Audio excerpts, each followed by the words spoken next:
And due to the fact that I'm on Zoom meeting, I will temporarily step aside and entertain a motion from the floor for an acting chair for today's meeting, please. I'll nominate Penny. I'll be Commissioner Hamburg to you. Oh, yes. Commissioner Hanegraaff, please. Do we have a seconder for that? Do we need a seconder for that? We don't need one in commission. Okay, perfect. All those in favor? Might want to ask if I accept. You accept? Yeah. Okay. Well, I apologize, Henny.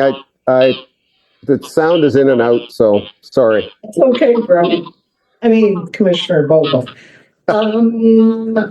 We acknowledge and respect the Indigenous peoples within whose territorial and traditional lands, I'm starting off great, aren't I? We're meeting here today, and I think because there are so many delegations here, we'll quickly introduce ourselves to you, if that's okay. So I'll start. I'm Henny Hanegraaff, and I'm the Director for Electoral Area J. Maria McFadden, Mayor of the City of Castlegar. Brian Bogle, Councillor from the City of Castlegar. Andy? Andy Davidoff, RDCK Director for Area I. And then Steph? I'm Tricia Davison. I'm the Regional Manager of Recreation and Client Services. Although I'm Craig Stanley, I'm the Regional Manager of Operations and Asset Management. I'm sitting in Creston today. Okay, and I think that's it for Sarah. Sarah. We have Sarah on as well. Sarah, do you want to introduce yourself? I'm Sarah Fear. I'm the Communications and Community Engagement Lead for the RDCK. Great. Stuart. And Stuart, do you want to introduce yourself as well? I was wondering. Sure. Stuart Horn, I'm the CAO at the Regional District. And we have Bree Seabrook from the city as well. If I've missed anyone, let me know. Okay, so can I have someone move adoption of the agenda? It's weird. Usually there's 5 of us in this room, not just 2. All those in favor, opposed if any, carried. Receipt of minutes. Everyone's had a chance to look at the minutes. Are there any errors or omissions? No. Okay, so we'll accept those as presented. And we have delegations today. So let's start with Kootenay Rockies Disc Golf Society. Patrick, I assume you're here to dance. I am. Just want to thank the Recreation Commission for giving us time to speak to you today. And for Mayor McFadden and Brian, you've heard us before, and Cheryl, who's here from the city as well. So I'm a representative from the Kootenay Rockies Disc Golf Society. I'll talk a little bit about the society in the next slide. But I'm here today with Mike and with Dylan. We're avid disc golf players, and we play disc golf all over the West Kootenays. And when we go on holiday, we take our discs and we play everywhere. What do we want? We would like a disc golf course in Castlegar. And we have Plan A that we're going to talk about with our slides. And then something has risen up from a suggestion for maybe a Plan B. But we'll focus on Plan A, and then we'll get to Plan B. Okay, who are the Kootenay Rockies Disc Golf Society? We were formed in 2014. We have a not-for-profit standing. There are 11 directors. I'm just one of them. The other 10 directors are all over. They're in Trail, they're in Rossland, they're in Weimer. We built and maintain the Thin Air Disc Golf in Rossland. That's our course. Our society runs that course, manages it. We organize an annual event called Huckfest, which is held in October. It's a competition held at Thin Air course. We have weekly club night on Thursdays up at Thin Air. Our members helped build the Marsh Creek disc golf course that's in Beaver Valley at the campground called Marsh Creek. We helped design the Oasis course, which is 9 holes in Oasis. Our members volunteered and designed the course at Little Bear. 5 years ago, I met with the Regional District Recreation Commission. We asked for money. We were building a course at Selkirk College. It didn't go through. So then we went to Little Bear and we talked to Little Bear, and the Little Bear family, the Morrisons who own it, they used our plan designed by Spencer Monroe. Our volunteers, we helped build it. We built the Little Bear 18-hole disc golf course, and it was fantastic. It only lasted 1 year. The family closed it. So now we don't have any disc golf in Castlegar. We're the only community that doesn't have disc golf in this area. Right now, our society is designing 18 holes, brand new 18 holes up at the Blackjack Ski area where Thin Air is. We're building a championship 18-hole course. We're in the stages of getting that course getting approved. We rebuilt Weimer World last summer. One of our directors lives in Weimer, and they fundraised and they rebuilt the Weimer course. It's a 9-hole course with 4 other holes. They put in brand new tee boxes, brand new baskets, and brand new stones. They spent about $35,000. Next slide, thanks. So who are we? I'm Patrick Odette. I'm a director. This is Mike Misakura. Miguel Goodall couldn't be here today. And this is Dylan Smith. And this is our committee. Next slide. Planning. Canary Park. We did a presentation to the City of Castlegar. City of Castlegar in December passed a motion that the preferred site for disc golf in Castlegar would be Canary Park. And we love this location. We think it's a great location for disc golf. We wrote a READY grant, expecting to get $38,000 for our READY grant to build this course. The slide that you see here is a part of Canary Park that had forest fire mitigation done to it. And that's where we thought, Mike and I, when we walked through here, boy, it's not going to take much to put disc golf in here because it's so open. It didn't happen that way. But anyway, we'll go to the next slide. So this just describes what's happened so far for the Canary Bench disc golf course. We've called it Canary Bench. I just want to go down to the 4th bullet. We wrote a READY grant. 3rd bullet, we wrote a READY grant. And we had to come up with a budget for our full project. We think our budget for this project is now going to be about $87,000. And one of the reasons is because of the site preparation work that would have to be done for Canary Bench. We're here today in front of your commission because we were hoping to ask for $20,000 from you. Next slide. So here's our budget. Baskets, $15,000 for 18 baskets. This is the one that really shocked us as a committee. In order to put a budget together, we approached a contractor and we said, would you come up to Canary Park, walk with us? We need to put a ballpark figure in for our presentation for a READY grant, how much it's going to cost us.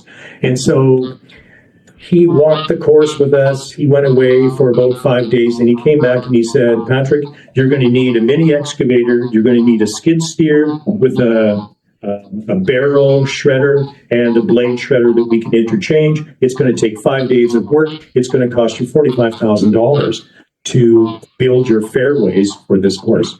And that's $45,000 that we didn't anticipate in our budgeting, but it's part of our READY grant.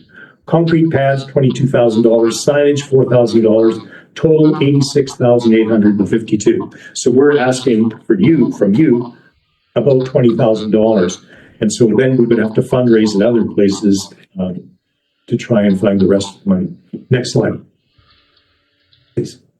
This is what we hope it will look like at Canary Park.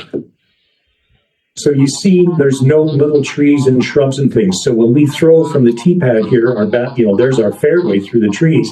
We can play around big trees, but we can't play around all these little shrubs and things. And so that's where we would have to come in with the machine and do the shredding and the chipping and the mulching in order to do that. Next slide. This is opening hole at Little Bear designed. This is what a basket looks like. Beautiful opening hole that's now closed. So we can't play there anymore. Next slide. This is a typical sign that we put up. Sign shows the distance of the hole, some of the obstacles, and where the next hole is. This is hole 5 at Little Bear. It shows out of bounds. Next slide. Here's a sign from Thin Air Golf Course in Roslyn, par 3, 228 feet long. Most of the par 3 holes are below 300 feet. And this has got quite a dog leg to the left. And that's one of the reasons you have your signage, so people know if they're having a dog leg left, dog leg right, and what obstacles are in there. Next slide, thanks. We want to build concrete pads. This is a concrete tee pad at Thin Air. And you notice how all the little shrubbery is gone, and part of that is because we walk there every time we're playing. But you want to have at least an idea of where you're throwing your discs. Next slide. So in disc golf, we use natural surroundings with very limited maintenance. So we use natural obstacles that are there. And there's very little maintenance. Once you have your course built, there's no cutting of grass, there's no fertilizer, there's no greens group that goes around cleaning. We maintain it ourselves, and we don't have garbage cans. People pack in and pack out. Next slide. Natural hazards, stump, the basket. That's part of the fun about disc golf, is that you use the natural environment to make it challenging.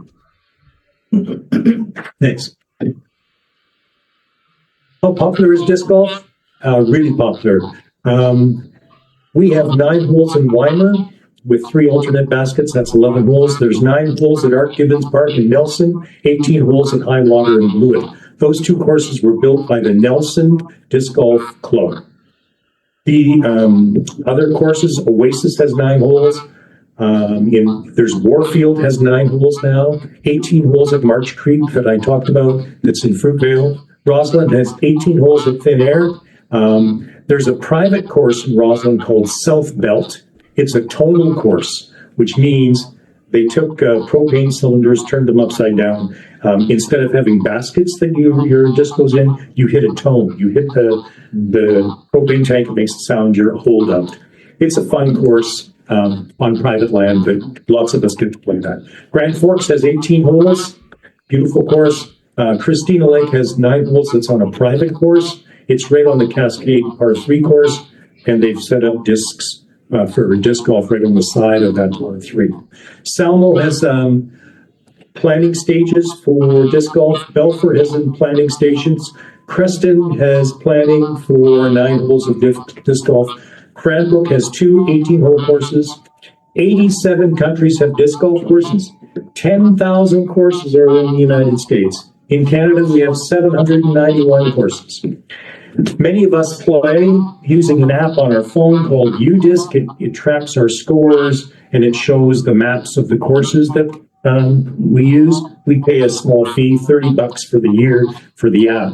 On the app in 2013, 21.9 million rounds of disc golf were played.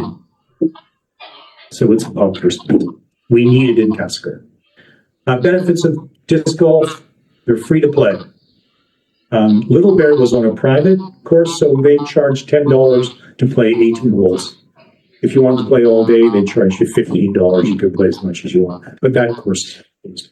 Cascade is another private course. They charge you to play on that course. Discs are pretty inexpensive to buy, about $20 to $35 for each disc. I have 25 discs in my bag. So how many do you have, Dylan? In my bag? Yeah. Yeah, probably about the same. Yeah, but that's excessive. Most people have, A few hundred. For a long time, I just tried with 2 discs for, you don't need a lot of discs. Most people that start out in a drive or up there at a mid-range, and it's 3 discs. But anyway, the reason you have more discs is because some of them curve a little bit more left, a little bit more right when you throw forehand or backhand. Some travel a little bit further, and of course, they're all fun to use. Young and old can play this sport. It's family oriented. It's not difficult to learn. It's difficult to get good at it, but it's not difficult to learn how to play. It's growing in popularity due to accessibility, cost, outdoor activity. It's in a natural environment, and it's got a huge fun factor. It can lead to competitions of higher skill development. There are players who are part of it, who are professional, and they play tournaments all across Canada in the United States. Next slide. This could be Canary Park. We're hoping that's our plan A. It's pretty expensive, but we're still sticking with Canary Park as an idea. Next slide. Thanks. We're working with the city of Castlegar. I'm working with city staff. They've suggested we might have to do a community engagement. We also have to check on environmental factors at Canary Park. What's next for our committee? Fundraising. We need money. So I was asked to present today and to write a letter to you saying how much money we want. 2 weeks ago, we wanted $20,000.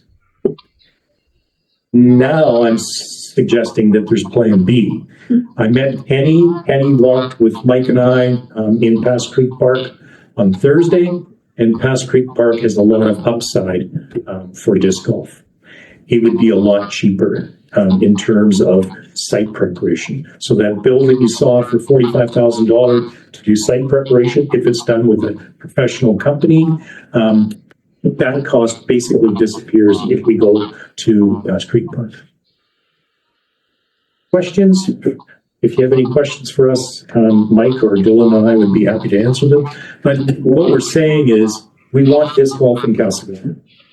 Whether it's at Canary Park, it could be at Canary Park, we'd love it at Canary Park, or whether it's at Pass Creek Park in the campground, we're asking you as a Recreation Commission for direction and help, because we can't build this without help from the regional district. Okay, thank you very much. Maria, do you have questions? I do. I thought you did. Here's assuming I see Director or Commissioner. We'll do the room first and then online if that's okay. Yeah, I do. A couple questions. One would be, so you said you applied for the READY grant. Which areas do you apply for? So READY grants you can apply for Area I, Area J, and the city. So City. And all to the city? Yes. Okay, and so this is your request basically to Area I and Area J because the READY grant is going completely to the city with that amount. Okay, second question is. You want a yes at my, I'm not a yes. Just curious, just wondering.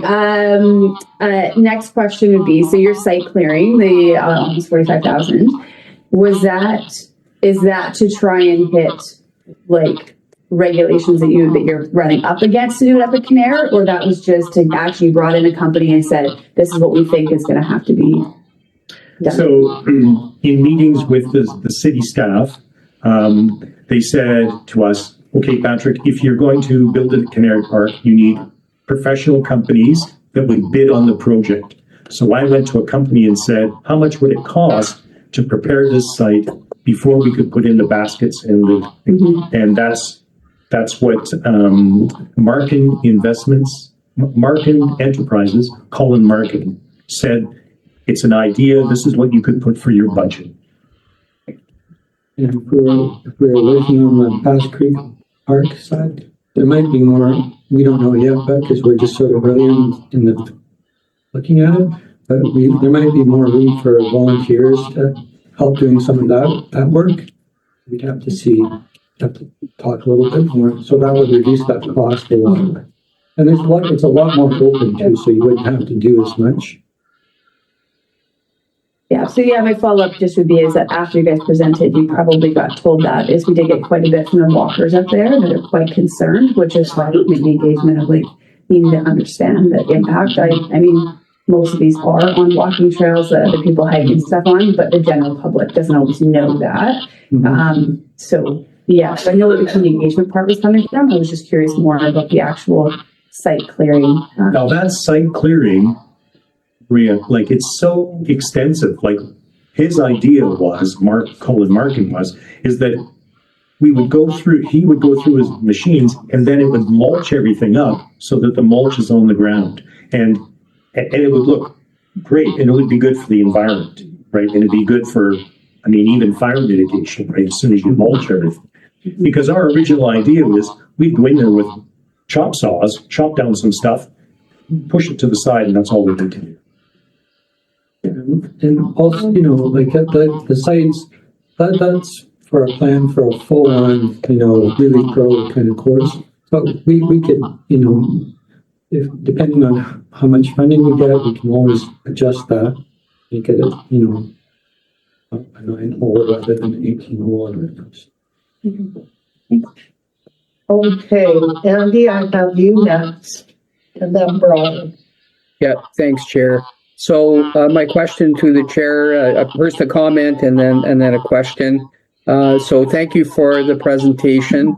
Patrick, you know, you and I have discussed many different iterations of disc golf over I don't know how many years. And we supported the, you know, we talked about Little Bear and then it happened and then it closed, which was sad. We talked about Selkirk College, and that didn't work out. We talked about below the airport, sort of on the north end of the airport lands. And so now we are talking about Kinnaird Park and Pass Creek Park, which are great because they are within our, you know, the jurisdiction of the Rec Commission at Pass Creek Park. But you know, the city of Castlegar obviously owns is in charge of the Kinnaird Park.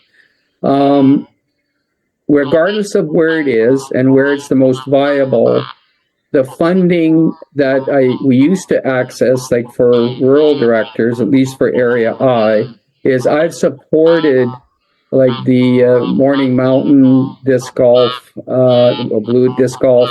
And I know how many users, Area I users, use that through community works funds. The ready grants for us are really tight in Area I because we only have $38,000 of ready grant money, and we usually have over 75 applicants for that $38,000.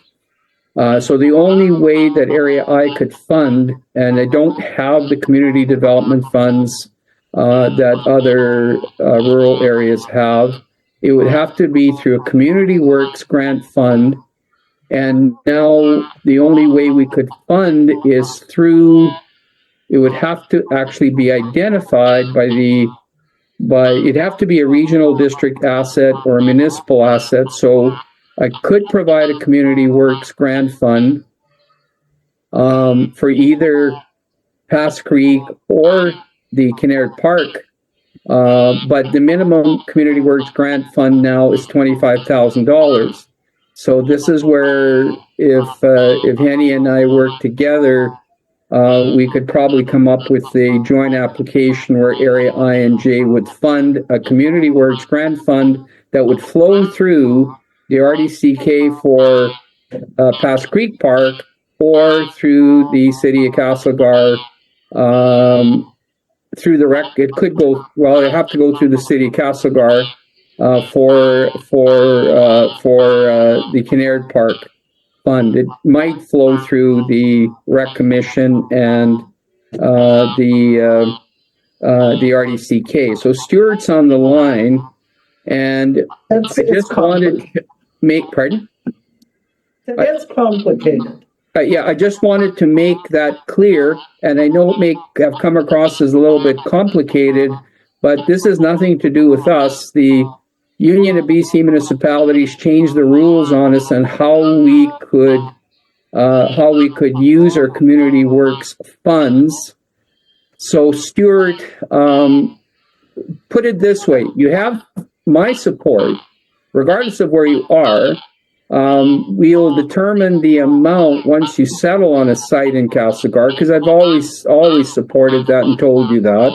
But I need our CAO, Stuart, to tell us what are the mechanics. Andy, I think we need to focus right now on questions to the delegation. Yeah, I am going to ask a question to the delegation, and the question is, Patrick, how are you guys okay? What's your timeline, and are you guys okay waiting for us to get this funding issue sorted? And then once we're done, then I will ask our CAO to explain if this is doable. So the timeline is whenever we can get the funding. Like, we're ready to go. Like, I wrote the Ready grant and we put the timeline in. Well, opening is August 1st. Like, we're done. But that's the plan if the funding all falls in place. Yeah. So what we said to the city of Castlegar is the same thing I'm saying to you. We're ready. We've got keeners, we've got a committee, we've got the infrastructure, we have the not-for-profit society backing us, supporting us. So all we need will take as long as it takes, and as long as we get a course in Castlegar. Thank you. Okay, Brian, go ahead. Thank you very much. Through the chair to the delegation, and Patrick in particular, thanks for the presentation. You did a very good job second time around. Lots more information. I do have one question. Well, I had more, but they've already been answered.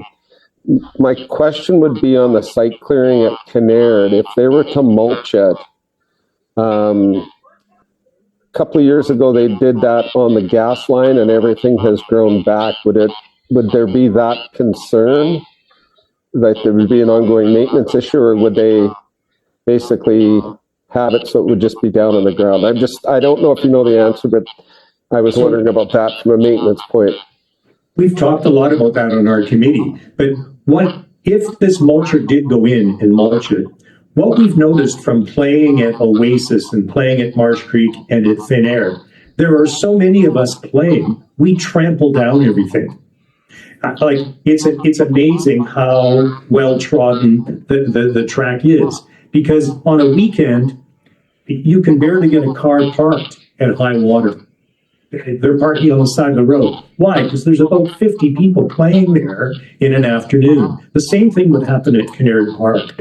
And we've already discussed with city and staff in Castlegar is that our society would be doing the maintenance part. So when a limb breaks, one of our volunteers gets one of our saws from up at our club in Roslyn, and we come down with the chop saw and we take off that branch so it doesn't fall and hurt somebody.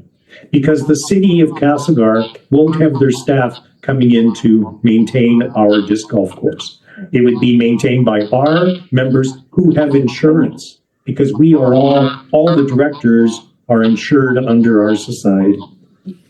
Great, thanks. And one more quick supplemental. Okay, yeah, Thank go you. ahead.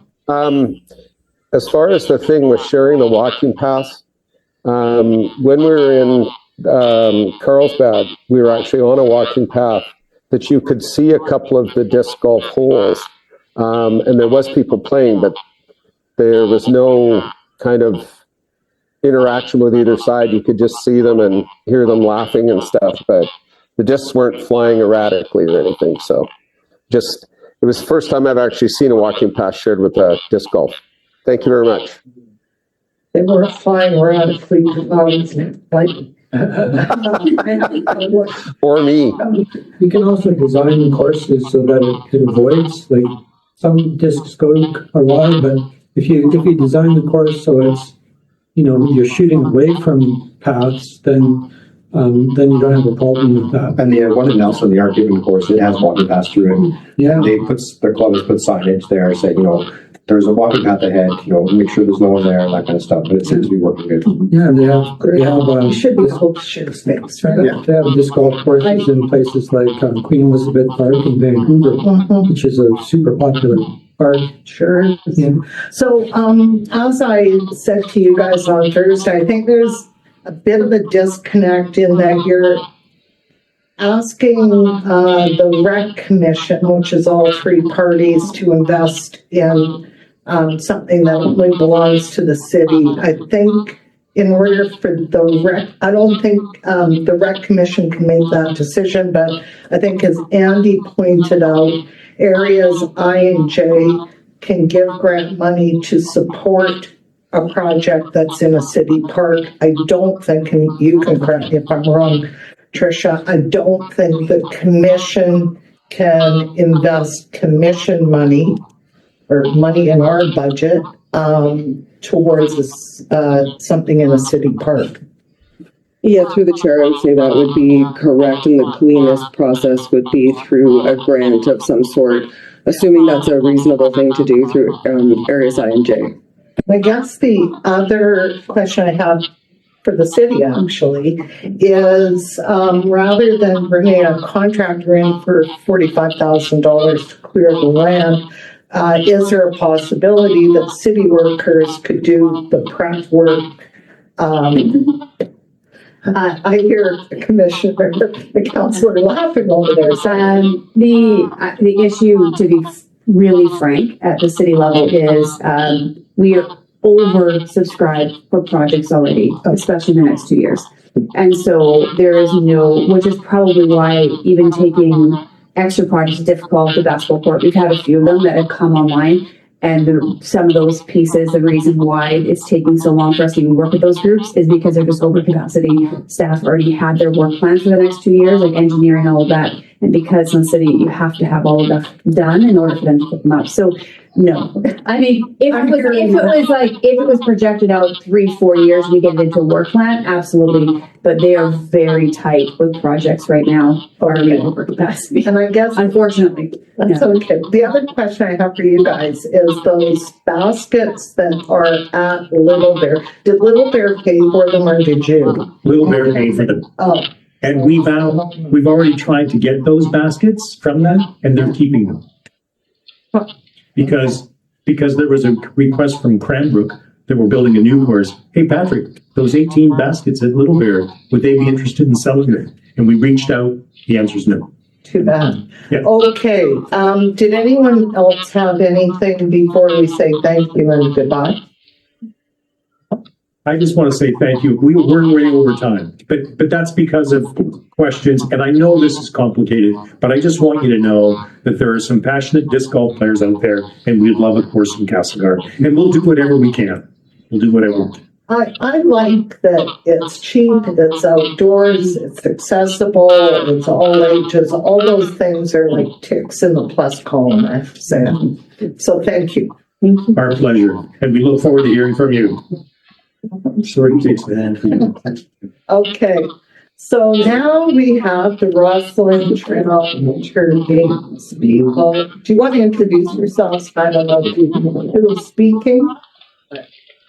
We all have a speaking role. Okay. Can you actually click on into the presentation? As you want us here or in the hot seat, or what's better for? Yeah.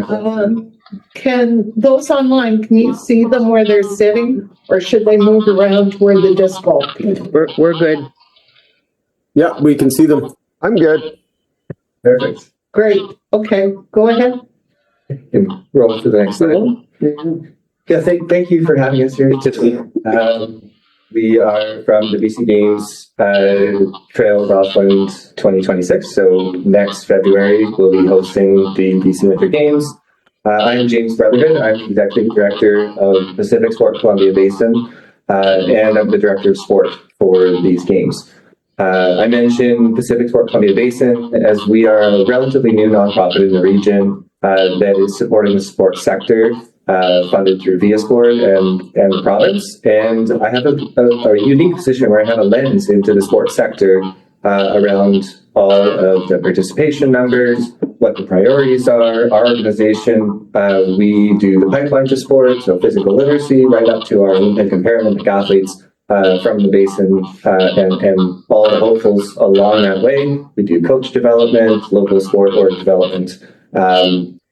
And I bring that up because of the link to the legacy of the games and that insight at a macro level that I bring in my role professionally. So that's me. I'll pass it to Jess. Okay. I'm the sport chair for speed skating for the BC Winter Games. Also an Olympic athlete, medalist, coach, and was a board member for the Captain's Longboards a couple years ago. Congratulations.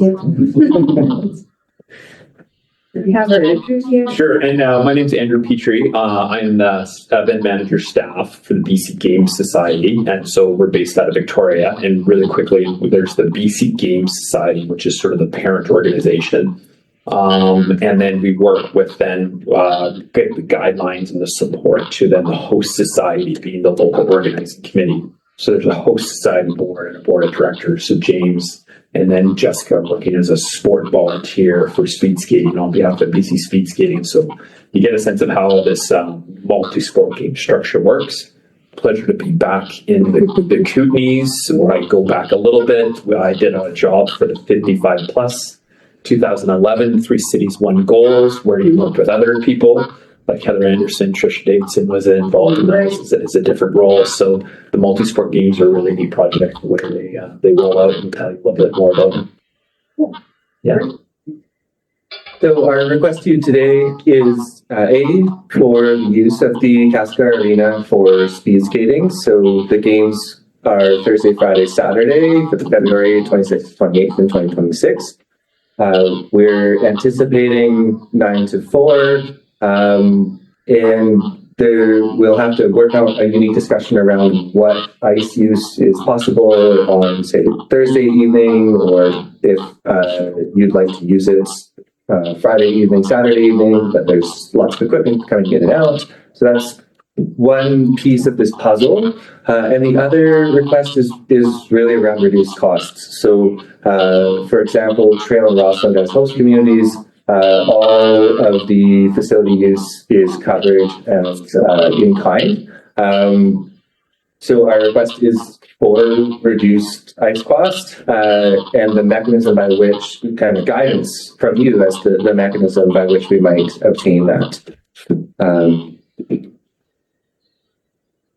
The BC Winter Games is a multi-sport youth games targeted to athletes 12 to 16 years old. It really is a collaboration between the provincial sport organization and the local clubs.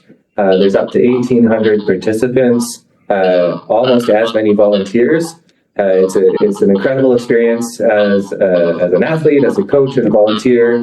You know, they're sleeping in the schools. There's an opening ceremonies, and closing ceremonies.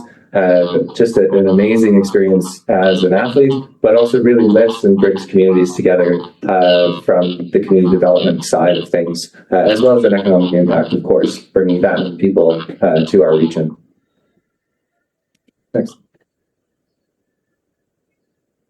So the 15 sports are represented there. We've got 7 in Rossland, 4 in Trail, 3 in Castlegar, and 2 in Fruit Trail. So it really highlights that this is a regional approach to the games. You can jump to the next slide and we'll kind of list the facilities that are utilized. But in Castlegar, we'll be doing badminton at Selkirk, karate at Stanley Humphreys. Stanley Humphreys will also house all the athletes that are competing in this region, and they'll be fed out of the high school cafeteria. And then in Trail, the main arena will be we'll have a dry floor for the events and be the main event center and the main cafeteria for the athletes as well.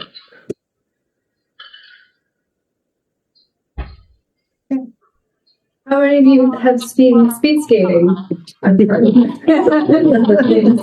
It's a fast, fun, and exciting sport. What's most important about it is it is a sport for life. Once you know how to do it, put some skates on, come out. I'm here with y'all because I think this is a good opportunity to potentially start a club. And I have some knowledge that I'd like to share. I think sport is really great for health and well-being. It's really great for bringing community together. What's nice about speed skating is it's not hockey and it's not figure skating, and it's a little bit more affordable as a sport. Once you get the initial investment, It's just about getting people to come and join and be part of the club. It's a fringe sport and it's really fun. And I think it also connects with skating. You know, hockey players often like to join just to improve their skills. It's a good kind of segue between a few different sports. So that's kind of my spiel about speed skating. And then, so the BC, if we go to the next slide, speed skating for the BC Winter Games will have 72 athletes, 24 coaches, 24 officials. We'll need access to some change rooms and meeting rooms for our officials. The storage of mats here is pretty easy. Just put them on carts, put them there's a big open area in the back of the rink. We need to do surveys on the ice, which is also pretty simple. Just come out, put some marks on the ice. Doesn't really get in the way if we can have the time to do that. And that's pretty much it for what we would need for access to this lovely facility. Anything, Andrew? Yeah. Did you want to take questions now from Councillor Davidoff, or was that just an old hand? Yeah, are you guys good with that? Just taking questions as we go? Sure. Yeah. Go ahead, Wendy. I was going to ask at the end, and I was going to ask if I'm waiting to hear what the financial ask is. Oh, sure. Okay. Sure. I can speak to that. I can group that in here. So, yeah. So the next planning steps is basically we're presenting to this group to consider our proposal. And I think to speak to Councillor Davidoff's question there is it's really twofold. So first of all, it's about I guess a commitment in principle to know that this facility will host speed skating. That really helps our planning going forward. For example, I mean, James already mentioned all the ice surfaces down in the other communities, if I get them right. Fruitvale's being used for figure skating, Roslin's being used for ringette. The Memorial Arena is being used for opening ceremonies, participant special events, volunteer appreciation. So this is the next rink that we need for speed skating. And the bigger ice surface is very important for the technical elements of the sport, about radius, safety, speed. Unfortunately, if this isn't, then we'd have to either rejig plans down there or potentially go, to another community to host another ice sport. So first of all, it's about if commitment and principle. From there, we can then start zeroing in on more of what our requests are. So what that kind of means is we just need a bit of a point of contact, because we need to bring Jessica and then the BC Speed Skating Association. There's a rep coming. We're planning a big sport planning meeting on May 23rd because they know when they need to reconfigure this facility. Of course, this facility has never been used for speed skating. So where does the time and equipment go? Where's the storage? What is the ice time? To answer your question, when we first started with Tricia and also with Craig was helpful too, was, here's what we've used in the past. Tricia ran some numbers. I believe off the top of my head, that was $8,000, $8,500. I believe there was a report in the last commission. And again, that's ballpark. If we use all these facilities, if we use all the change rooms, if we use this much time, or do we need this much time? It's all dependent on planning. So in short, it's about $8,500, I believe, is what the retail rack rate would be on rentals of ice and change rooms facilities. But again, we might be able to bring that cost down. What James mentioned is, again, we don't understand what's the best mechanism for that reduced rate. Is it in kind and just free rent, which some facility users do? Or is it just the games pays rent and then there's just a sponsorship or a grant in kind to offset that? The games do have budget. This project is funded by the province of BC, the Ministry of Community, Sport, Health, Tourism. If I'm getting it right, it changes all the time. So we are funded by the province of BC. The BC Games Society turns around and funds the host society. That covers everything from food, transportation, sport budget. So there is budget, but the more dollars you save that you don't spend, then goes into the legacy. Pardon me, I'll finish this slide. So it's helpful just to sort of, May 23rd is a big meeting where we're bringing each of the 15 sport reps into town, and they come to this community and they plan. And so that'll be helpful. After that meeting, soon after we'll look at that, we'll have a better idea of the plan. We'll know a specific ice schedule for the most part. We'll know where mats will be stored, where you can plug timing in, and we'll have the conversation. Again, one of the things we're really mindful from what we've heard is the loss of the Pioneer Arena, again, if I'm saying that right, is I imagine a huge impact to ice users. And then these games also take up a lot of ice, so we're trying to figure out how other user groups can still use the ice when the games are not using it. Pros and cons of that. So really quickly, I'm not a speed skating expert. Jessica's at least done that. That's why they're here. But, you know, in past games, sometimes the venue is set as speed skating for a 2.5 day competition. Because moving crash pads, moving time and equipment just is more impact on volunteers. Or, again, what James was getting at, or do we, again, collaborate with this group here, with the ice rental users, and basically maybe there's just a practice on Thursday. An ice user, another external ice user can still come in Thursday evening, skate, and then we set up the timing and we set up the mats, we set up all the equipment. So it's set as a speed skating from Friday to Saturday, and then we're done by Saturday. You get your arena back by Saturday evening. So there's some of those things is what we don't understand, because again, we just need the sport experts to look at that. That's one of the next key planning stages. There's a minor sport venue tour that happens in the fall. Again, just some other things where if you just appoint a contact person, a facilities type person, because there's a lot of questions, a lot of little things come up. It won't impact any of the other pool users. Change rooms, I think, will be pretty common.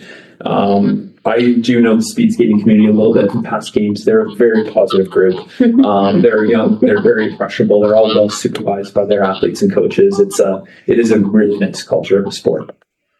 I think our last slide speaks to those, just some of the benefits. We see this as a great opportunity for the Castlegar District and Commission to get involved in a major event in the region.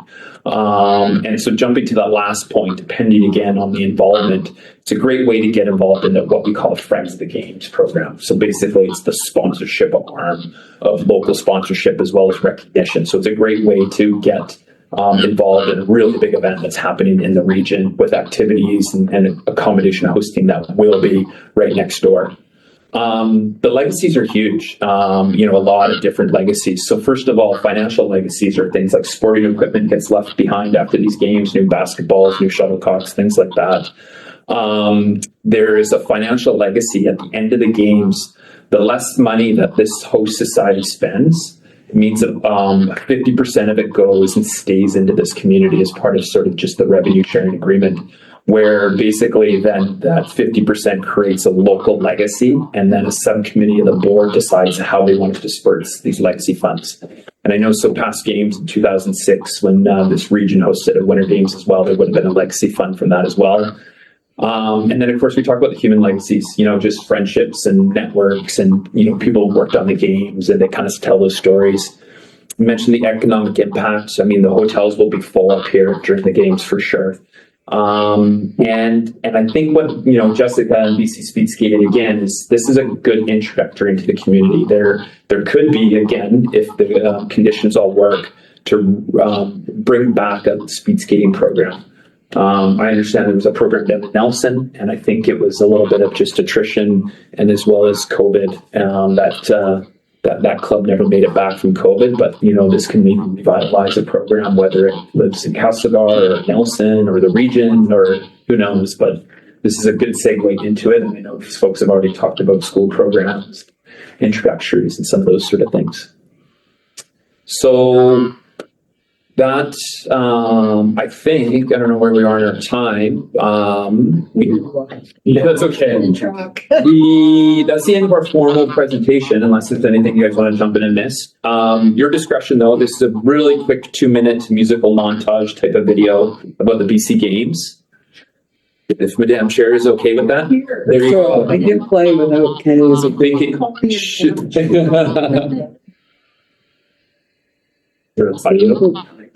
It's sometimes it. No sound.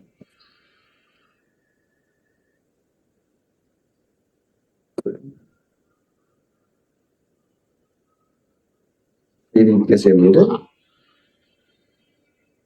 Turn you off.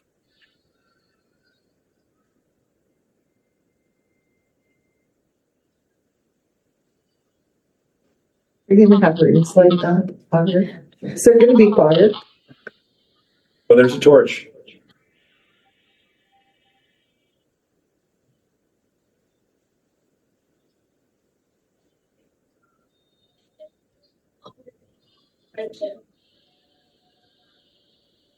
I pledge to strive to be best rise to the challenges that meet here and when I go. I pledge to push beyond what is expected of me and extend my limits and explore academic and in.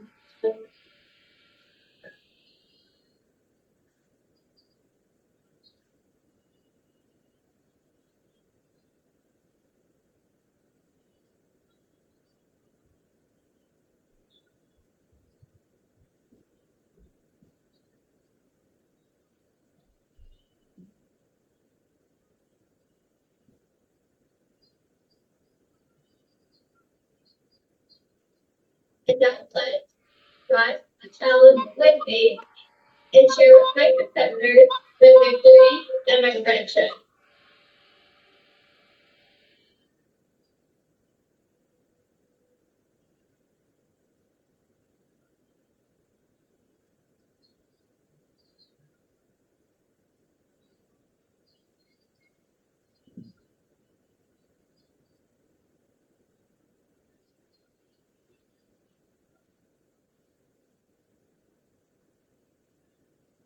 Think about volume. Yeah. I love that vignettes there. Yeah.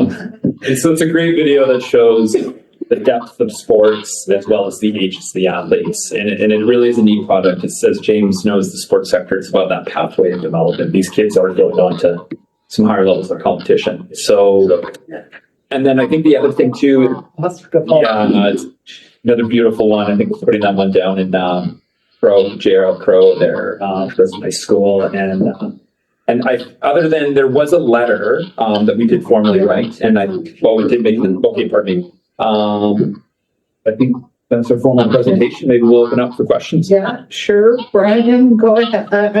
Commissioner Vogel, please go ahead. Thank you, Chair. Appreciate the presentation. Just wanted to say that I'm not sure exactly how the process will work, but I'm very supportive of hoping that we can get speed skating in.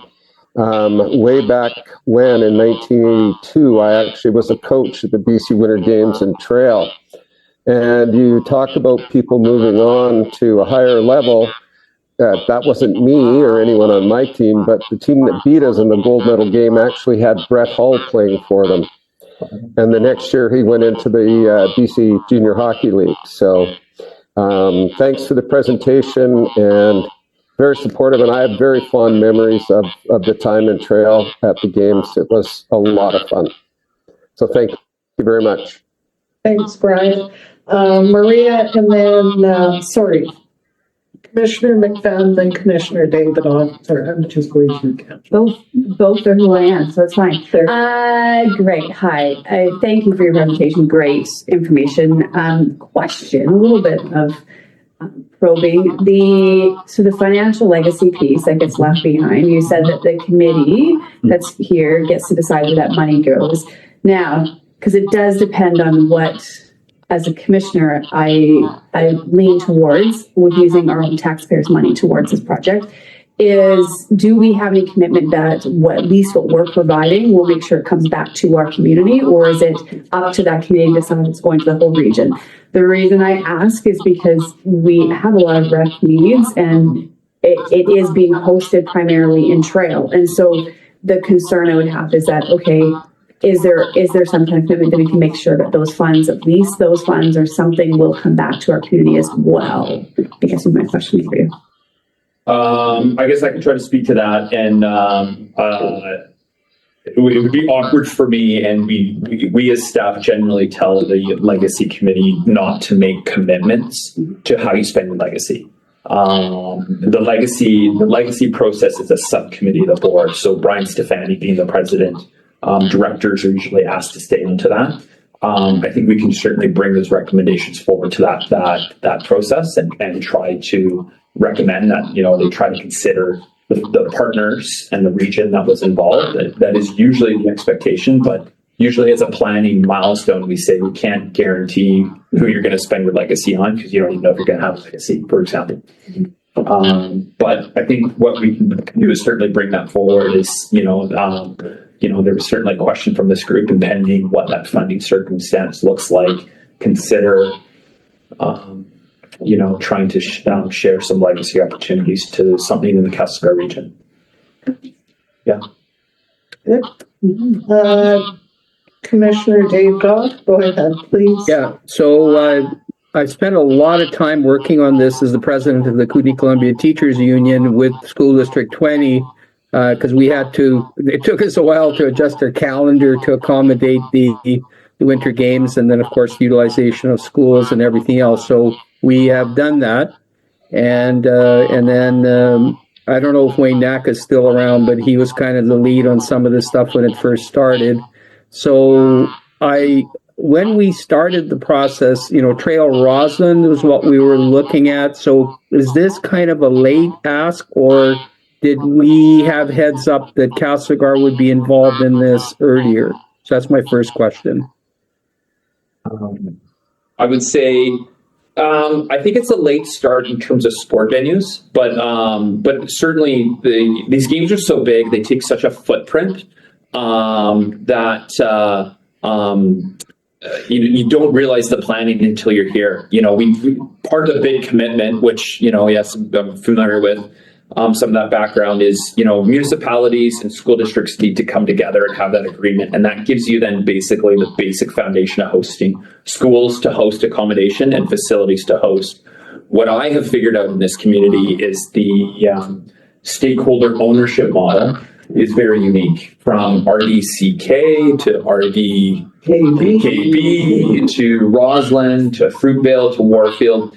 Everybody's group's a little bit different. So when this community was awarded a bid, we didn't realize the footprint that was needed. We saw 3 ice sheets. I think will be good. Lots of capacity at the Memorial Arena, lots of capacity. So, we certainly saw enough capacity to host, but no, there would have been a shortfall to realize that, hey, we need to make a specific approach for this specific ice sheet to this very different stakeholder ownership. So that was a little bit of our shortfall as staff when we vetted the bid, which was 4 years ago. Because we did look at that bid package, which was very, very well done. And it was helpful to award this community the bid. Yeah, that's why I'm asking the question, is because I was aware of all of the details many years ago, and it was a Trail Roslyn, SD20, RDKB, and all the municipalities in the RDKB that were involved, and it wasn't a city of Castlegar. So would this become, if you use our venue, a Roslyn Trail Castlegar games or not? I would say that one's a bit above my pay grade, honestly. But quite honestly, to answer that question in reality, Fruitvale is, RDKB. Yes. RDKB is providing one venue, a figure skating venue. That doesn't make now Fruitvale. I get it. Owner. Yeah, I'm just because I'm saying, well, maybe if our name was somehow slotted in there, it's a promotional thing, and maybe we could work something out. I guess did staff explain to you that at our facility, at this facility that you're sitting in right now, I don't think we've ever waived any rental fee for anybody. And the way we've covered it is that the area I and area J almost invariably would provide a grant to whatever group was using it. And that's why I asked how much it was, because if it was a smaller amount, I got no problem kicking in $2,000 to pay for like half of a $4,000 cost. If it goes into $8,500 and up, then that becomes a little bigger ask. So Area I and J have supported all kinds of organizations and paid for the rental costs of the venue so that we don't violate our waiver policy, because every group is worthy, right? Everybody that comes to us with an ask. There really isn't anybody whose ask isn't worthy. but we do have a policy. So again, this is I think I'd like to see a final cost. I'd like to see this happen.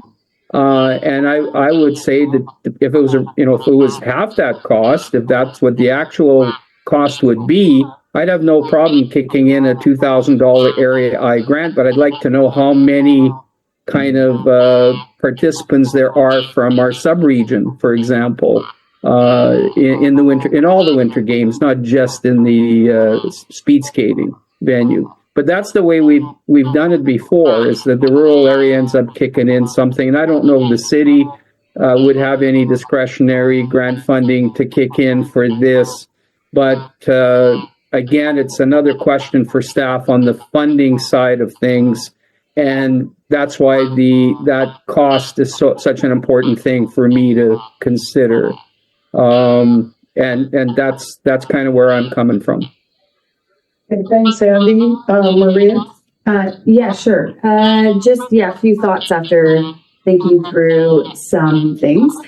We do have your letter under correspondence, which is where we will actually discuss the funding. And if we have grant streams and stuff, we tend not to discuss that with the actual delegation. So we will, it is on our, just so if I seem like I'm missing, it's on here. I do want you to know the city council, we do have small grants as well. So being a host city, it's all on our website. That is the only real discretionary money that we have as a city, but there is a grant application on there. We do have a certain amount that goes in for organizations that are hosting things within the city of Castlegar. So that is an option for.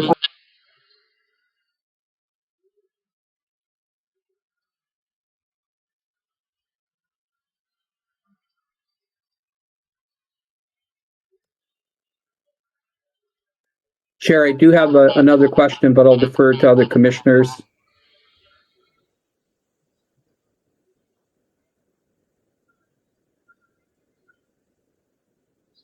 Can you hear me, Chair? Oh, I can't hear anything from your end right now. Andy, I can hear you. Trish, I can hear you and Craig. There you go. You should be good now. That's awesome. Thank you. Yeah. So like again, and Chair, is it okay if I ask staff a question or no? Yes, you may. Thank you. So my question is to staff is when will we know the final amount? Because earlier would be better.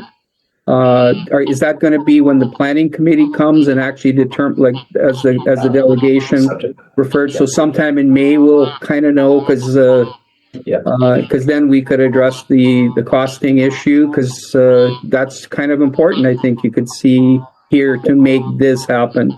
It's doable, but we just need some solid numbers. Thanks, Andy. Who wants to answer that? I can start. So through the chair, so in your January commission meeting, we talked a little bit about this. And so basically, lots of what Andrew and James have presented shouldn't be a surprise to any of commission. No. And then in that report, Andrew was almost bang on. It was approximately $8,600. Give or take, was the estimated cost based on the anticipated high-end use of the venue. So that included 3 meeting rooms and ice for, I don't have the exact numbers, but ice for at least the 2 full days and probably the Thursday. And it may have considered that there wouldn't have been able to be any users on either end of those uses. And so I think once the group meets, I think that's on the high end of what the budgetary value would be, Commissioner Davidoff, and then certainly could be adjusted based on needs from the group. That would be a relatively easy ask once their schedule is confirmed. Yeah, I just wouldn't want the pads taken down when the participants are practicing and stuff like that, because safety is really important. So I know there's a comment about the pads not being up when practice is happening. Well, you can get hurt during practice as well. I'm sure as Jessica, I think, can attest that you fall in practice as well as competition. So it's inevitable. So yeah, probably more. Yeah, because you're pushing I think we'll trust the professionals to do it properly, Commissioner Davidoff. Right? Was that it for you? Yeah, it's just that it was like a cost cutting thing. If you practice, then you don't set up the pad, and then it allows, like, I don't think we're going Maybe there. someone's joking. I don't think so. Okay, and as for me, I'll speak last. In principle, absolutely support it. I think these kinds of things are important for youth and important for the community. And I like sport. I think it's really good for everyone. So once we know the final number, and also the question about, what stays here, like, is there a proportional sharing that happens or something? Because that seems fair to me. But in principle, yes. We'll just need to know some more details, I would say. And I think if it's okay too to mention, knowing a little bit how sometimes you can structure these relationships. So it certainly helps to move forward anticipating that this will be the venue, the host venue for speed skating. And then all that planning can happen. And then, again, as what we're hearing from your user groups, there is no waiver fee ever. So that's understandable. So then that means James and his sport director team, it then becomes a budgeting exercise. So that's then as a sport director and a budgeting thing. Then whatever happens over here in terms of the more sponsorship, if it's a grant, if it's just from the city, or if it's one of the other pots of money, then it's just a Friends of the Games partnership. Because here's, Castlegar and Commission supporting the games in the region, and it can be this much, or this much. And then it's just obviously the kind of collaboration to see what is appropriate. So yeah, I'm not speaking for anyone else except to say that, the approach has been really consistent around not waiving fees. And, the other part of this job involves things like bylaw variances, building variances. And once you start opening that door, it's amazing how quickly sort of a precedent gets set. So that would be problematic, I think, for us at this table. There are other ways to support. Yeah. Right? Yeah. Yeah. Thank you. Well, I think that's really helpful for us. Thank you very much. Thank you. Thank you. Very much. Thanks. Yeah, thanks for coming. Did you fly in? I just, yes. I know. So far, so good. Yeah, we've done the colonial. Yeah. Yeah. It's one of Joyce's. It's a great region. Yeah, I know. The whole family. Thank you so much. Yeah. Thanks, James. Thank you.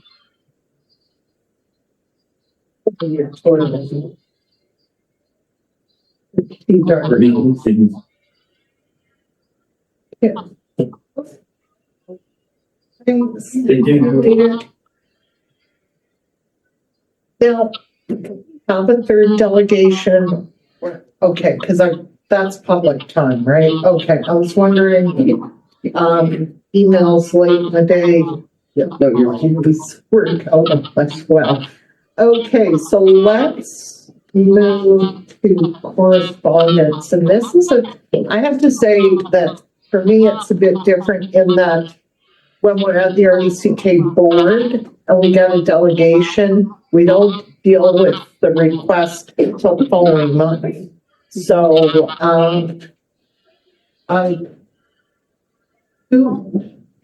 we've all read the letter on disc golf. How do we proceed now? Yeah, I don't think there is really anything to proceed at this time. I think we need to figure out the location and then once that's, I don't think there is anything to proceed. So can we just receive this and wait to hear further of where, it seems to me that the Disc Golf Association needs to land on where they're going to be and then approach the appropriate people for the appropriate funding. Is that fair? Is that fair, you guys? Okay. I don't know who was first. Was it Commissioner Davidoff or Commissioner? It was Commissioner Davidoff. No, actually, it was Quick Draw Bogle. He had his hand up first. Okay, you know what? You go You're ahead. not going to argue about it. Go ahead, Commissioner David on. Yeah, thank you, Chair. So basically, I was going to ask a question after in front of the delegation, but Stuart's on the call. So are we is it okay to ask the CAO a question through the chair? Yeah, go. Okay. I don't see him there though. Yeah, he's over here. Yeah, he's Through the chair, yeah, I'm here. Yeah. Oh, there you are. You were hiding under Bogle. Go ahead, Commissioner David on. Thank you, Chair. So question through the chair to our CAO. I think you heard what I shared with the delegation. Are we any closer, for example, if we wanted to support disc golf and Area I&J wanted to make a contribution through Community Works Fund, either to the city or to the Rec Commission, regardless of the amount, it would have to be a minimum 25,000 combined. I think I got that right with the new rules. Is that easy for us to do and then roll it through the Rec Commission, or are we? Is that how we would do it through the chair to our CAO? Through the chair, if I could, I think these are offline conversations that are best had away from the table, and we can figure things out both on this and on the dollar amount that staff has to go back and confirm regarding the other delegation as well. So I think it's things we can sort out over the next couple of weeks. Okay, that's fair. Thank you, Chair. Okay, yeah, okay, good. Commissioner Bogle, please go ahead. I was actually just going to suggest that we receive both letters for information and wait for reports from staff on possible ways that we could accommodate these requests. And I'm not sure if that's possible or not. Well, they're two different pieces of correspondence. Go ahead. But I haven't made a motion yet. It was just... Yeah. Yeah, I don't think you need to make motions and commissions anyway. I think we just receive them for information. It doesn't need a motion. Mine is going to be on 6.2. So if you have more on 6.1, then. Anything else on 6.1? We're just going to receive it for now and see where that ends up. 6.2, Commissioner McFadden, please go ahead.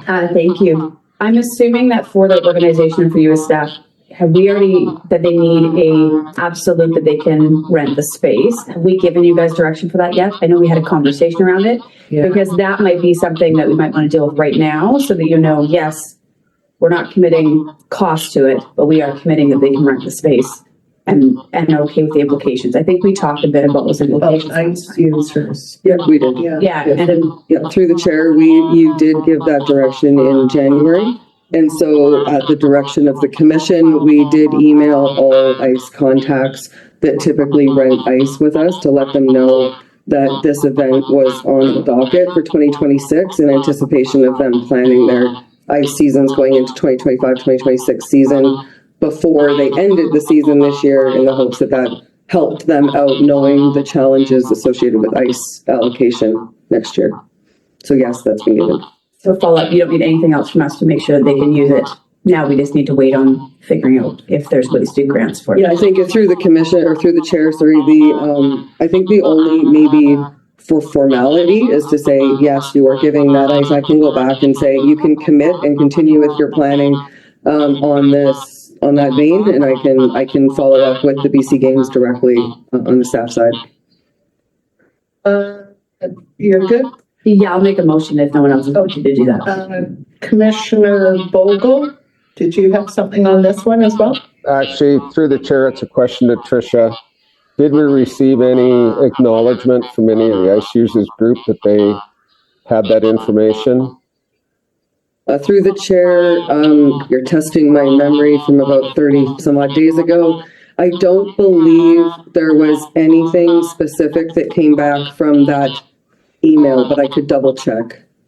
Yeah, I just concerned that the information was received and read by the correct parties, I guess. So through the chair, we would communicate directly with those that book ICE with us versus, so in some cases that may not be, say, the president of minor hockey, it may be their ice allocation person that's dealing with ice contracts. So how those ice users, because those would be the contacts that we would have on our end. So can you just double check that and get back to us through email on it? Is that good for everyone? That's perfect. Thank you very much. Okay. Did you have something you wanted to say? Well, I'm just wondering, does that mean we're waiting on making, I'm cognitive of BC Games being able to plan out their scheduling. And it sounded like everyone while they're here was pretty much on board with, yes, we're going to let them use the space, no matter the implications. So I'm just wondering if I could make a motion and we're still comfortable with that as a group to say, yes, we will give staff direction to let them book the space and figure the logistics out. Having the financial aspect of it. Yeah, well, at full cost. Like, there's no, in that motion, there's no indication we're gonna give them any kind of break on finances as of right now. And then we work out between the various funders how the funding is gonna break down. Yeah. Brian, is your hand still up? No, I was just going to agree with what Maria said, but I still would like a follow-up with the ice users group, just to ensure that there is no confusion, as there appears to have been a bit of confusion recently with some members of ice user group. Thank you. Okay, I see Craig has his hand up, and is it around the ice users, Craig? Yeah, through the chair. Yeah, thanks. Through the chair, we are, and Trisha's organizing a meeting with the ice users to talk about the single use scenario for next year. The summer or the winter games being in 2026 will be part of that conversation, I believe. That's, although Trisha, that meeting isn't scheduled till April. Is that true? Chair, that sounds correct. Okay, sorry. But the other piece is that through our own allocation policy, this fits with the highest allocation priority if we're following our own policy. Okay. Catherine. Commissioner David, please go ahead. Yeah, thanks. Yeah, I would be uncomfortable supporting a motion to tell the Winter Games that they're good to go without making it crystal clear from ice users that they're good with this, and we don't have a major conflict where we've got enough. There's enough stress to go around with a single sheet of ice. Wouldn't want to create additional stress for anyone. I really think. Andy, can I interrupt you for just 1 sec? Sure. Would it be helpful if Craig gave us a quick rundown on what the protocol is for ice users? Because you said that something like this is the highest priority. And so if we have a system, we should be following it. Yeah, no, really quick, and I know the allocation policy allows for these large community events that have a great impact, beneficial impact economically, community-wide, to have allocation over and above other bookings that would have priority. So, for example, RDCK programs for youth and families is second priority. As well as minor hockey, for example, which is a youth sport renter. But this event is the highest allocation priority in our own policy. Does that help, Commissioner Davidoff? Yes, it does. It just, I think the courtesy piece and the respect and voice is what I'm focusing on. Just consultation, collaboration, just trying to encourage that. We could support, Absolutely. I think we want to be as kind and respectful as we can to our regular ice users around this. So, unless I've got it wrong, what I'm hearing is we'll just reconfirm that the ice users are aware. If there's a problem, it will be communicated to us through email. If not, are we okay with telling, the BC Games, people have to look at their title, that, yes, proceed, and we'll work it out? I know that sounds like really cobbly, and all the rest of it. Go ahead. Sorry, not to be stickler, my only concern is we can't actually make decisions through email. So if it comes back that the ICE users have issues, no matter what, we're waiting till the next meeting if we don't move a motion today. We'll be waiting until April as meeting in order to get back to them, and they're already planning for May to come here. So that is more my concern, considering we did back in January say, please make sure you let the ICE users know that this is happening. We have sent that email out. It has gone to people. I've heard in the community that some people know it's coming. So it has. There needs to be ownership on the ICE users that they are communicating with their groups. Otherwise it feels a little like we're being held hostage by people who are upset in our community. And I don't want to slow down the process for something like the BC Games because of the tensions that we're in right now. That's just my perspective, because we can't make decisions through emails outside of formal meeting of not having a formal motion today. But again, we all have to vote on it. So yeah, I would make a motion to allow the BC Games. Before, who's Catherine Carrero? I believe it's public. Catherine, can you unmute? Are you a member of the public? Hi, yes, I am. I'm actually the vice president of Castlegar Minor Hockey, so I just wanted to give you a little. So Catherine, just maybe a hint. Catherine, I'm sorry, but the public has to wait till public time, which is later in the meeting. Nobody stress. I'll talk in a minute. Okay, thank you. Go ahead. Yeah, so I make a motion to allow BC Games to use our facility for the time allotted for the dates, whatever the dates are. I think you have them. The 26th to the 28th. Yeah. February. 2026. Okay, good. Do I have a seconder? Right. Well, it's a motion. It should be seconded. Okay. I'll second the motion. Yeah, I saw you. Thank you, Commissioner Vogel. All those in favor? Yeah, opposed? Okay. Motion carries.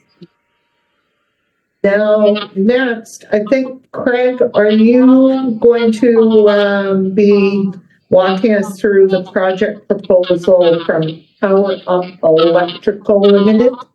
Through the chair, that attachment is received as correspondence, and we're not going to speak to it just yet. Staff haven't, let's say, reviewed in detail, but we will be discussing that in another agenda. Okay, great. Thank you. Hit the easy button on that. Staff reports, Tricia. I think you're on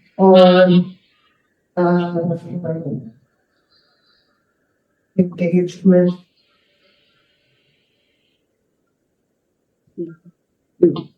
Thank you. So through the chair, I'm sick and now I'm injured too. So through the chair, yes, in your agenda package, you should see a report from me titled Castlegar District Reimagining Recreation Engagement Project. Ultimately, what the recommendation from staff is that the report has now been finalized, as I know the working group is aware. And the ask is that the RDCK board release the Castlegar District Reimagining Recreation Community Engagement Project report done by RC Strategies to the public. So in the report, it highlights an overall kind of culmination of the process that has been gone through for about the last 10-ish months, maybe even longer now. So obviously we went through 3 phases. The first part was sort of understanding the context that we were dealing with. Phase 2 dealt with our kind of primary community engagement work, which included community meetings, a resident survey, and a group survey. And then in phase 3, we went back to the community with what we heard, and through that process, solicited feedback to kind of truth test the information that was provided. And all of this now culminates in the final report with recommendations from the consultant that have now been vetted through the working group. So the final designed version of that report is now ready to go. And with the commission's support, the goal is to release that project to release the report, to the public. Great discussion. Go ahead, Commissioner McFadden. Thank you. So when is it being released? I misspoke, and there are 3 people here because I thought we were actually presenting it today and then it was getting released. And I'm seeing that you're not actually presenting any of that today. So because it was on there as saying, and you had said it was coming back to this meeting. So I thought that we were actually going to be going through it with the public. Are we not going it through the public? Is the plan really just to release it and not actually do it in a formal setting with the public? Through the chair, that is correct. Yes, the goal was, so the idea was that through the actual engagement process, that was the part of giving people information about the project, but then the actual report would be released through a communication strategy, ideally following this meeting, that there would then be, the project would go forward to the public for their review, uptake, whatever you might want to call that. So it didn't make sense to actually put it on a public agenda without actually getting approval to release it to the public first. Okay. So when is it going, when's it going live where people can access it, and where will it be? So we have it ready to go with a media release. It could be released, and Sarah's on the line. Sarah, please chime in as needed. It could be ready to go tomorrow morning. And that would technically, I guess. And where would people find it? Sarah, yeah, sorry. So it'll be, we're planning to release it tomorrow midday, and you can find it on engage.rdck.ca. And there'll be a media release as well? Correct. Yeah. Did you guys get that? Engage at RDCK. Engage.rdck.ca. Does anyone else have anything to ask, say, whatever? Someone make the recommendation? Sure, I'm a recommendation. Yeah. Okay, do I have a seconder on the recommendation? Commissioner Bogle seconds it. All in favor? Opposed, if any? Okay, so that carries. Now we move, I don't see Joe. I don't see Joe online. So Tricia, are you doing the next?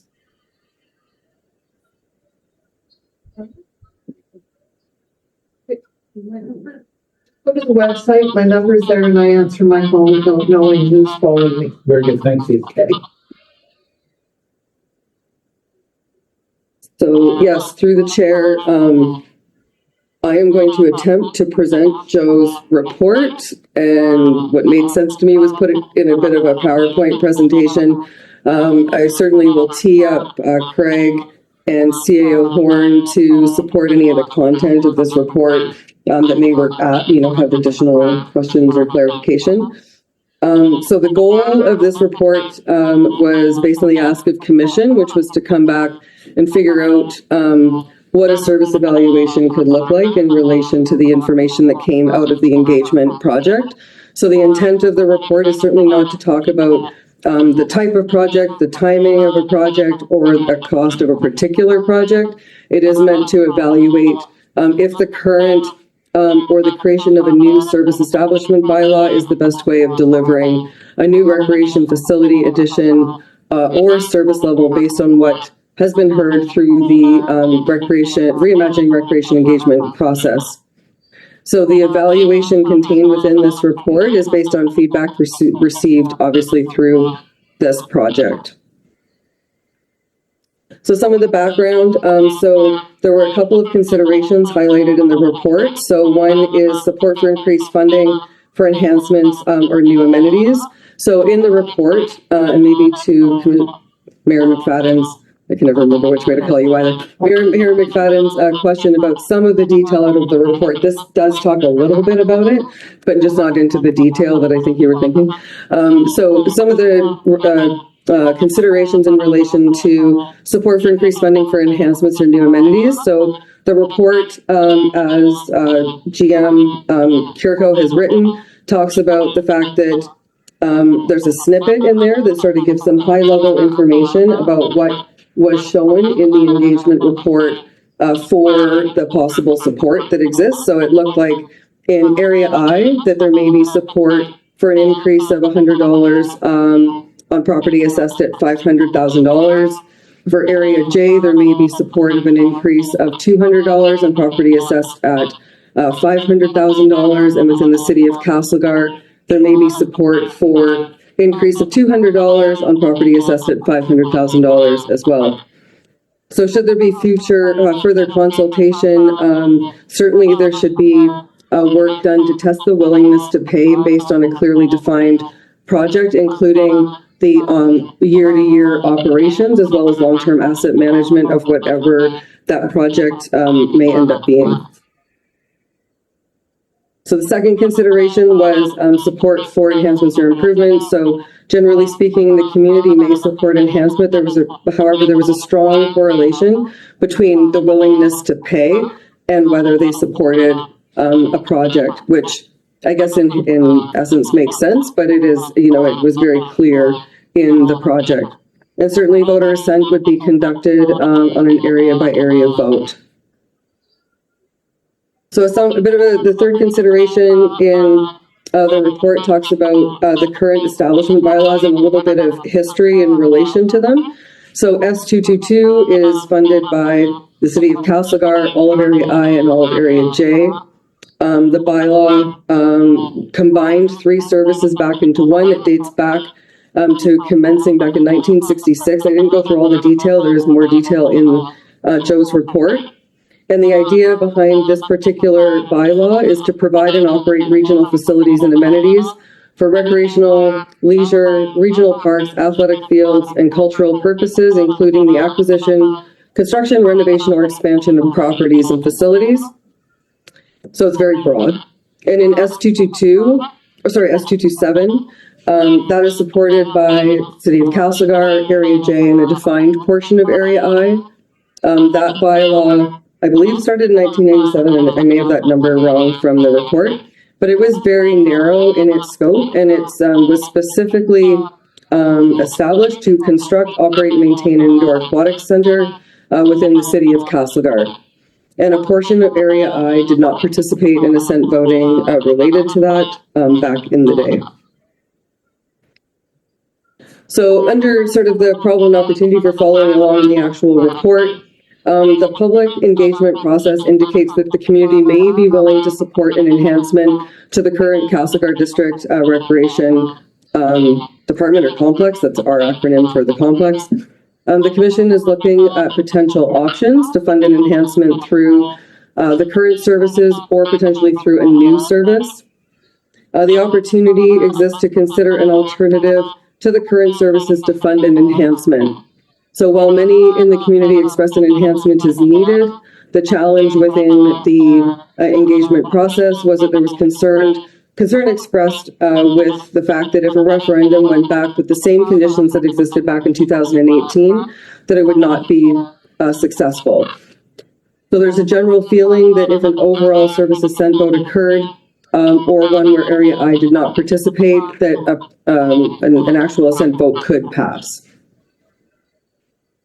So there's some funding comparables, and this is largely just to paint a bit of a picture as to what might be possible.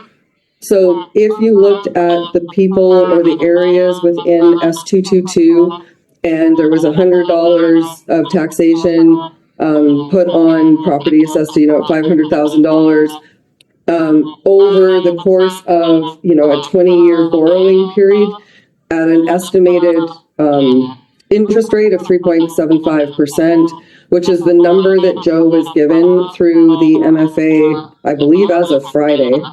And don't use the acronym. Oh, sorry, Municipal Finance Authority. So you can see the approximate dollars that may be available to support a project. So you can see the numbers for S222. You can see the numbers for S227. The new one would be if that only included City of Castlegar and Area J, and you can see that the dollar figure is increased based on the information that was collected through the engagement process to that $200 amount based on a $500 property assessment. So all services would require a process to get assent from voters, certainly before any project could proceed.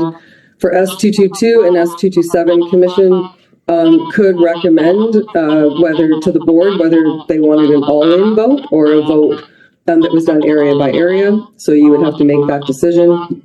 A new service, the Commission could recommend either assent voting or an alternative approval process for a project. So within the establishment bylaws, so S222 technically does not need amending to support any of the contemplated projects within the engagement that were identified within the engagement process. S227, the scope is very narrow, and so it technically could only fund something that was specific to aquatics or fitness. The new service, a new establishment bylaw would of course be required because it doesn't exist today. The scope would need to be extremely clearly defined, and even more so, S222 and S227's establishment bylaws would probably require additional clarity and need to be reviewed to make sure that if there was a third service, that there was some very clearly defined expectations between what each of the services were then funding. So some of them that I pulled out of Joe's report that would need to be identified as examples is which bylaw is responsible for the operating budget of each facility, park, or service, which bylaw is responsible for the capital budget related to those same facilities, parks, or services, the tax impact and how this is proportioned to each service, and the method of participating area approval to revise the scope of service within any of those establishment bylaws should that occur. So the ultimate recommendation is in the actual report. Joe gives a bit more detail in what staff are recommending, which ultimately lands on for the commission to request staff to draft a new establishment bylaw for the review at the June commission meeting. And then part two is that the commission consider clearly redefining the scope of the establishment bylaws for S222 and S227 at the same time. And then I've highlighted what the actual recommendation on the report is to the board, which is that the board authorize staff to prepare a draft service establishment bylaw to fund borrowing and asset management of a recreation facility addition to the Castlegar District Complex within the City of Castlegar and Area J. And maybe I'll just throw it open to Craig and CAO Horn if there's anything they would like to add or feel is important to further clarify. Through the chair, I have nothing else to add. Okay, CAO Horn. And yeah, no, through the chair, Trish, Joe would be very proud. You nailed it. Right. Okay, Andy has his hand up, so go ahead, Commissioner David. I'm sorry, keep calling you by your first name. You're muted, Andy. Yeah, you're muted. There we Hands go. up. But you're Hands muted. up. I'm okay now, I think. Can you hear me okay? Yes, Okay. please go ahead. Trish, can you put up that last slide on the screen? I just wanted to see what the recommendation was, because I have a question. It's in your package. It's coming, Director David.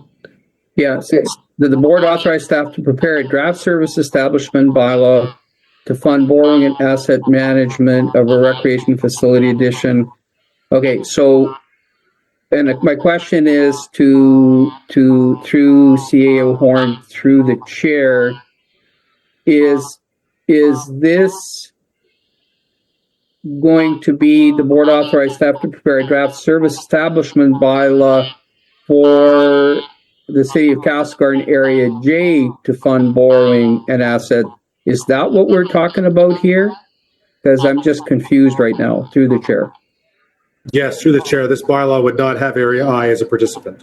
Yeah, so I think it would be clear then if it said that the board authorized staff to prepare a draft service establishment bylaw for the city of Castlegar and Area J to fund borrowing and asset management. Does that make sense to the chair? Question to the CAO? It'd be clear. Yeah, through the chair, at the will of the commission, you could change it to that, but it's up to the commissioners to agree. Okay, then I would, like, I know it hasn't been moved yet, but So because Andy, yeah. are you suggesting then that prepare a draft service establishment bylaw and then move the service area, the service area being the city of Castlegar and Area J, move that from the end to sort of after the establishment bylaw? Yeah, that would work too. Well, it doesn't make sense to have it in there twice would be my. That's what I'm saying is I think it's the descriptor needs to be who's going to, who does this apply to? So, and I think that's gotta, the way it reads now, so it says we prepare a draft establishment by a fund borrow a facility to the Castlegar District Complex within the city of Castlegar and Area J. So it's as if the facility will be within Castlegar. And then, like, I think it would be clear if that got moved, if that got tweaked, to say, after prepare a draft service establishment bylaw for the city of Castlegar and Area J to fund borrowing and asset management of a recreation facility addition to the Castlegar and District Community Complex, period. Yeah. Yeah. Okay, so have you got that changed? I got it in my mind. Do you have it? Okay, so you got that first? Yes, I do. Okay, great. Is there, so are you moving that, Andy? No, I can't move it. I don't think it would be appropriate to move it because it doesn't impact Area I, but I just am suggesting that whatever recommendation is being discussed or passed by the commission be clearer. That's it. Okay, so, Commissioner McFadden? Yeah, I potentially will move it. Just wondering about, so the idea of developing the draft, are you looking at different options for what would be in that draft? So like options of what is being funded by this service? Is it just capital? Is it fill in the blank? Like, is that what you're looking at, is different iterations of a draft bylaw so that we're having a conversation over which one is going to work for what we need it to? Is that the thought? Yeah, so through the chair, sorry, I was trying to go back a slide and for some reason my keyboard isn't working properly. But in the previous slide, there was kind of 4 bullet points that talked about what the what S222, S227, and potentially a new service bylaw would need to consider. So the point being is that if you create a new one, you can't really do that effectively without re-looking at S222 and S227. So you kind of have to do them all concurrently. And then the idea would be that those would all come forward as drafts for the commission. And Joe tagged the June commission meeting for that discussion. Yeah. Okay, so you've moved it. Brian, do you second it? I do. Not that I'm fishing for seconders, but I'm fishing for seconders.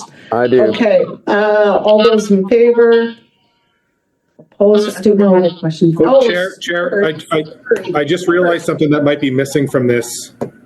What? Okay, go ahead. That the service establishment bylaw needs to be accompanied by a loan authorization bylaw. Because establishing the service is one thing, but you're also going to be going to referendum to ask if the public wants to borrow, which is a second bylaw. So you're actually voting on 2 bylaws. So would those be dealt with separately then? The first You could, one? the direction to, through the chair, the direction to staff could be combined. So you could say the board authorized staff to prepare a draft service establishment bylaw and a draft loan authorization bylaw for the city of Castlegar and Area J to fund borrowing. You could just add that to this resolution because it's just direction at this point. Pearl? Yes, yes. Okay, so I think we'll call that friendly, yeah? Yeah. Okay, everyone in favor as amended? Opposed? Carried? Okay. Well, that brings to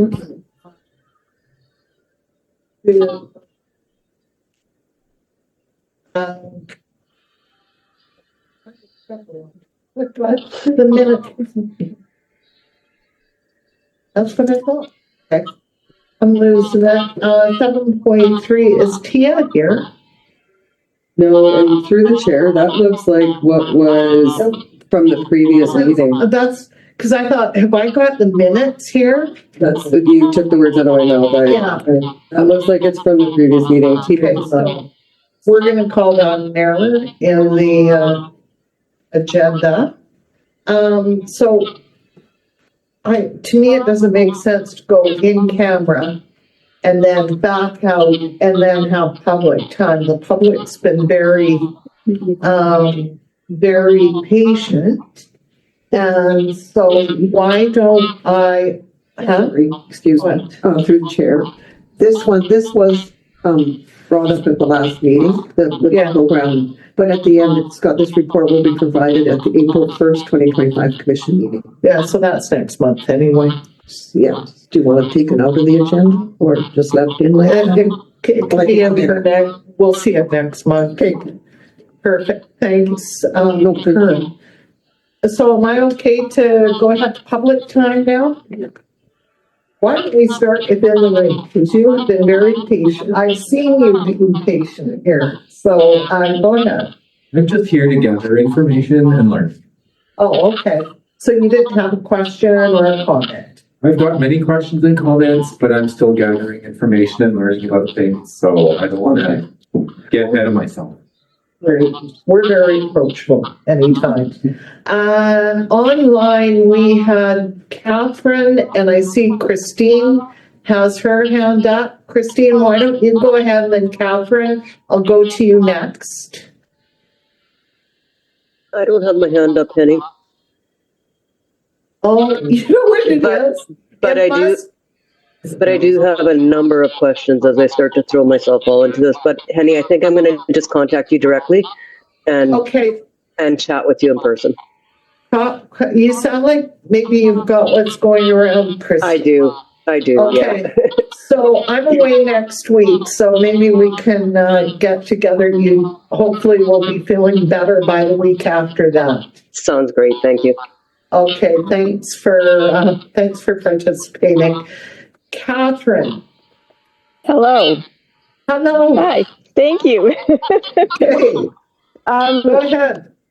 So I'm as a minor hockey board member, I'm acknowledging the discussion, and I will bring it to our board tomorrow if no one had mentioned anything previously.